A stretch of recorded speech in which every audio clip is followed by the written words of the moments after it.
everyone. Welcome to another session with me. This time, for the first time, I'm having a male guest, my Yale World Fellow, Julio Guzman. He's the presidential candidate for Peru, and he's also the founder of the Purple Party. We are going to call this series Let's Talk. But, we've had a Thanksgiving break, so I've been away for a week, and so has Julio. We've been doing our own thing, catching up with family or, just recharging our batteries. And we are ready now for the last 10 days of our program here at Yale. But we are very, very grateful for you to join us today. So, Julio, welcome to the series. You're actually my first male guest. Thank you so much for inviting me and for being the first male guest. Thank you so much. Why don't you tell us a little bit about yourself? Well, I am from Peru. It's in South America, as you know. I am a politician. I am running for president in Peru, but I didn't have any idea of getting involved in politics until just a few years ago.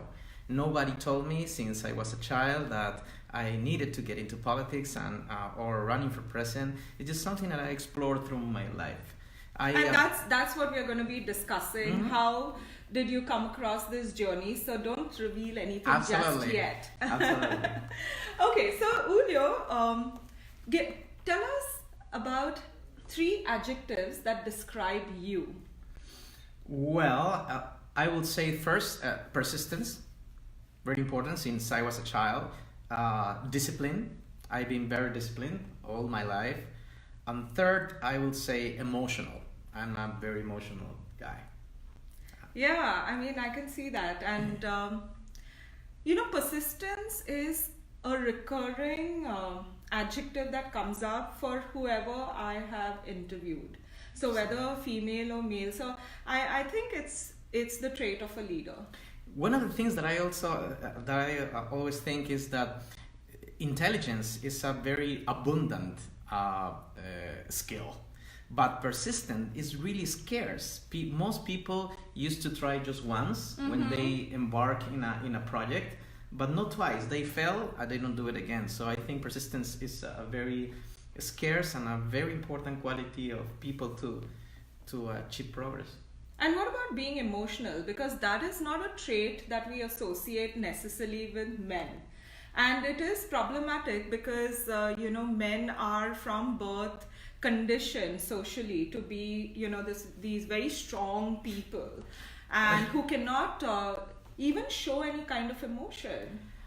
That's right, and I believe that being emotional is great, is amazing, and the reason why I am very emotional is because I have 6 sisters, and I am the 11th child in a family of 12 kids. Wow. So what happened when I was very little is that I was surrounded by lots of female around me, and I acquired some of the attitudes of my sisters. And when I grew up, I engage in a society like the Peruvian society who tells you every single day that being emotional is not okay for a male. And that's not true. That's not true. When I grew up and I am as an adult, I believe that showing your affection, showing your vulnerabilities, and showing your emotional personality is a great asset that you have because you connect to people. Absolutely. Being emotional shows that you A, care, and 2, you're just like everybody else. Correct.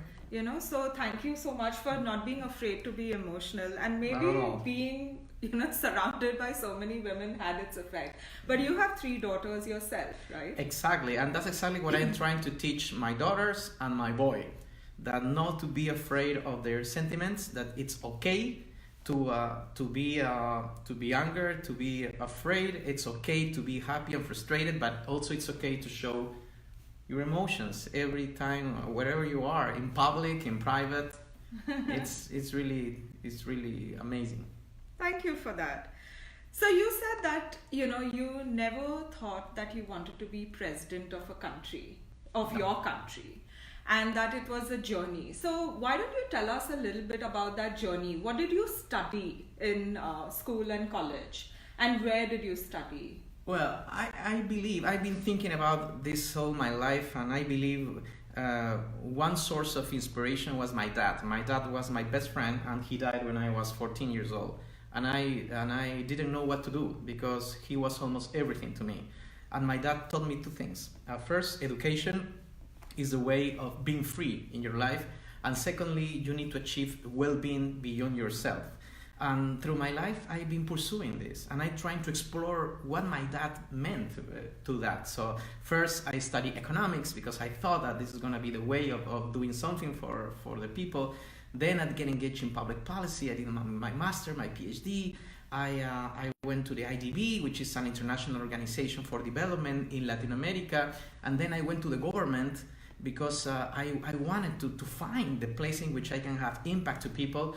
And finally, when I was at the government, I realized that the only way to make changes is to get into politics, to make the decisions and to create a true democratic political party. So in my case, it was a very gradual process to understand what I wanted and what was the right way to make the difference. And so you ended up founding the Purple Party, right? Correct. So what does the Purple Party stand for? Purple, the color has a very interesting meaning. And you know, Safe City's color is also purple. Oh, I know, of course. The purple is because our party is a centrist party.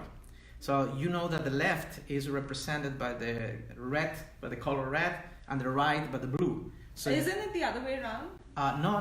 The right is red? No, here in the States. Oh, in the States. But in general, in the world, the left is being represented by the color red, the right by the blue. So when you combine two, it gives you the purple, which is in the middle. That's why we are called the Purple Party. But yes, I'm the founder of the Purple Party, but we're trying to build a different kind of party. There is not an individual project here. We try to build an organization because the world needs organizations, true political parties with an institution that works in a collective way. And was there like a moment in time where you suddenly realized that this was it? You know, that this is the way forward, that you need to throw your hat in the ring. And literally, I mean, setting up a Purple Party and running for president means a lot of sacrifice. So was it like you woke up one day and did it? I know it's a gradual process, but that actual moment when you realize that, yes, this is what I'm going to do, and you know, for the rest of my life, you said you're actually going to you know, create a sustainable party and work your way out, you know, but was there like a moment in time? I don't believe that the most important answers or decisions in your life comes from a very particular moment. For instance, when you decide what to study, it's not a day that you decide that day, it's a process. When you decide if you're going to get married or not, it's not a day, it's a process in which you think. If you decide to have children, it's the same way. So in my case, when I decided to get into politics, it was also a process. It was like an understanding that being a technocrat, it wasn't enough, because technocrats just give advice, but they don't make the decisions. But I remember one day that even though there was a process in my life, there was one day that was particularly special to me. I was very frustrated when I was in the government, because people were discussing how to deal with social conflict. In Peru, there are a lot of mining projects in which communities are being affected. And in those discussions, most of the people decided to go to, you know, to send the police force and the army to resolve this problem. I was so frustrated. I said, no, this is not the answer. The answer is to talk, to dialogue, to engage with people, to understand what are their concerns, try to find a peaceful solution and sustainable solution on long term. So I left the meeting because I was so angry. And when I was on the streets, out of the palace where I was working, thinking, at that moment, at that precise moment, I thought maybe the answer is getting into politics and building a new political party. So And how did you prepare yourself and your family for this big decision? it's really important that you build your emotional foundations in yourself, because politics is about engaging with human beings with emotions. Any individual has many emotions all the time. If you can imagine hundreds of thousands of people with those amounts of emotion, that means that if you are at the top and you are leading the organization, you need to have a lot of emotional maturity in order to deal with that. So in order to have emotional maturity, my advice is to try to lead yourself, to invest in yourself. Invest not only in education, but also invest on your emotional stability and how you can deal with this, how you can have peace, you can have calm, you can have tranquility to make good decisions, to understand, to learn how to listen to people. It's really important to engage, to try to be not to have sympathy for people, but to have empathy with people, which is different. Your family must be with you. You can have any problem in your life, any problem, but if you go to your house and there are peace in your house, and your children and your wife and your family are united, you can confront anything in your life. And when I'm talking about family, I would like to be very clear. Family is not only wife and children. Family could be your partner, or family could be your friends, or family could be your social network, that your intimate social network that are around you that give you that support. That's what I'm talking about, emotional strength around yourself. Thank you for sharing that, because a lot of the times we forget about ourselves and we forget about the people who surround us and who are close Correct. to us. Correct. And we also forget to acknowledge them. I mean, I'm really grateful to my family for their unconditional support, because I couldn't do half the things I do without it. So we always have to be reminded about being grateful and being thankful for having them in our lives. In fact, I recently posted a quote that, the people who change your lives actually give you the space to be who you are. And that is Correct. the greatest gift, in fact, in my opinion. But, a little bit on politics. I don't want to dwell only on the political part of your journey. But politics nowadays, a lot of people think it's a dirty and ugly business. And I do know from having deep discussions, with you at the Yale World Fellows program, that you're trying to change that in your country. And it gives me a lot of hope, because apart from you, I have some others in my network who are really standing for elections and pushing the boundaries with clean politics. How do you go about, first of all, creating this process of change? Whether it is fundraising, getting your donors to buy in with your way of thinking, and then, of course, changing the systems around you to accept clean politics.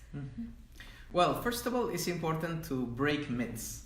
And one of the biggest myths I have heard is that people don't want to get involved in politics, that people don't want to have anything to do with politics. That's wrong. That's not true. At least in the work that I've been doing in the grassroots, I believe people don't want the politics that we have now, but that it's completely different. That the fact that they want to get involved in a different kind of politics. So this is the first thing, to break myths. People want to participate. People want to be recognized. People want to be listened. And this is a great opportunity. How we build and we create a new political party with different attitudes is to show people that it's possible to participate in a different kind of politics. For instance, first of all, it's how you approach to people, how spontaneous, how natural you are, how horizontal you are in your relationship with your citizen, with the citizenry. Secondly, how you fund your activities. You can be transparent. You can be very creative in the way that you organize the party in order to substitute money or capital in order to do that. doing differently politics is don't lie to people. People don't want politicians to tell them things that are not possible to do. People is not stupid. People realize if you're lying to them or not. People don't want that you assume that they are idiots and you can lie to them all the time. And fourth, try to protect the new values that are emerging around the world. For instance, empowering the woman. Some of the things I believe on empowering the woman, but there are people that has been very helpful to me, like you, Elsa. I learned so much from you, and I take her advice to get into the party because we believe on that. And if you are, if you believe in those values, in young people, in children, in women, that's a different way of doing politics to increase the participation of people that are being forgotten and they want to be in politics. So when you show that, and that is possible, people start believing in you. It's building trust. People want to believe in something. And if you do things differently, people are going to start to do that. So now the result is that we have a national organization, we have 11,000 members, we have 150 offices in different provinces in the country. We have 250 authorities at the national, regional, and provincial level, and now we have around 25 or 30% of popular support in Peru. We are the leading force, the leading political force in Peru right now, with a very promising chances for the next presidential elections. Well, I had the pleasure of meeting the head of the women's wing of the Purple Party some months ago at Yale. And, Julio spends a lot of time listening. I believe that's another trait of a good leader or a great leader, where you really want to listen to the voices of different people and incorporate their feedback and their suggestions. And one of these sessions he organized was with some of us, where he had his women leader sit with us, and they asked us tons of questions, especially about how do we think we can empower women, how can we encourage more women's voices to be heard, what are the ways in doing it. And we shared our experiences from various countries, and many of us have never been to Peru. I personally have been to Peru, but I'm going to talk about that a little later. But, nevertheless, what has worked in one part of the world might actually work in another. And building on that, you can create new ways to do that. And I'm happy to say that midway you went back to Peru for your internal party meeting, where you had this major caucus, and you incorporated some of those suggestions, right? And you did have some good feedback post that. Excellent feedback. Yes, and the way forward, it's very exciting, because when we presented the ideas that I share with you, and also the national director of the Pro Woman program that we have received feedback from you, after her exposition, there was like tons of suggestions from the party members, and now they push us to create new initiatives. So this is great, because when you give the message, you receive so much feedback that forces you to be at the expectation of the party members. So now we're thinking about more alliances through the world. We are inaugurating a leadership program just for women at the party. And this is completely new. And this came from the caucus, and this came from the feedback that I received from you. So things happen that way. And just to give you a sense of the timeline, all this happened in less than 2 months. Correct. So correct. If you really have the will, there is always the way. It's just that we as people have taken our democracies for granted, and we've forgotten that citizens actually have a voice in how their governments need to run and how we can hold them accountable, and we need more leaders like you. Correct. So I'm going to wish you all the best for your 2021 presidential bid. Peru needs you, and I think the world needs more examples of good leaders. Thank you very much. Welcome. And now I want to talk about Peru. So Peru is a country that I happened to visit about 10 years ago. I think a little over 10 years ago, with my friend Kiran. Kiran Naidu from Kingfisher, and we were heading to Argentina for a Women in Leadership conference, Women in Aviation Leadership conference. And we decided that we would first go to Peru for a week.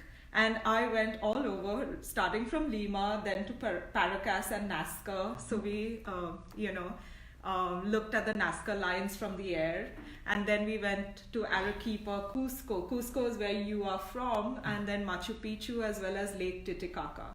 It's a beautiful, beautiful country. So for all those people watching this program, what are the 3 things that you love about your country? I know 3 is a little too small, but yeah. Yeah, well, first of all is history. Peruvian history comes from 5,000 years ago, so it's like the same time in what the Egyptian civilization was born. So Peru has a long history, 5,000 years of culture and civilization, but also Cusco, the place in which my family comes from, was the center of the economic and the political power for hundreds of years. So when you go to Peru, and particularly to Cusco, you see this is like a museum in the whole city, in the whole place. And so I love history and culture. The second thing that I love about Peru is diversity. We have a lot of diversity, cultural and ethnical diversity. In the world, there are 105 different micro-weathers. In Peru, we have 85 of all of those. Wow. So the biodiversity, animals and plants, and it's really incredible. This is such a diverse country. And the third thing that I love about Peru is their people. Most of Peruvians are young people who just are interested in be happy and achieve their life projects. They are very optimistic and they want to do things. And the only way to complement and to take advantage of that is to renovate politics, is to have new politicians with new ideas that be complemented with the aspirations of Peruvians. And of course, the Peruvian food. Peruvian food is such incredible. I know that Indian food is really amazing too, but Peruvian food it's also really, really incredible. And I can vouch for that because I love the ceviche and I definitely love the pisco sour. Yeah, it's amazing.